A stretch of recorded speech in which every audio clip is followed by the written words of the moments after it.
If you want to know if you can mirror or cast the screen on your Motorola Edge 70 Fusion, if you can connect it to another device such as your TV, and you can share the screen, then the answer is yes. You can easily do that. Motorola Edge 70 Fusion allows you to cast the screen on other devices. And if you want to do that, you just have to go to settings. Then in here, we're gonna proceed to connect the devices. And then we have the Smart Connect options. We're gonna go over here. Now, unfortunately, if you go here for the first time, you will have a bunch of different options that you will have to agree to. You will have to grant a bunch of different permissions before you can actually start using Smart Connect. It is simple, but it is a little bit quite annoying that you have to just keep going and going and going until you have access to this menu.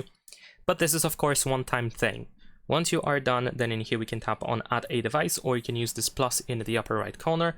If you are asked to sign into your account, like Motorola account or Lenovo ID or something, it is not necessary to do so. There will be an option that allows you to continue without the account. So you want to choose that if you don't want to be bothered with an account.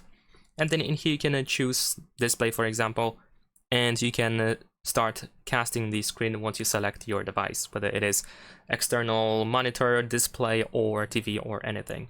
So select it in here once it is found, and you should be able to start casting the screen. Leave a like and subscribe.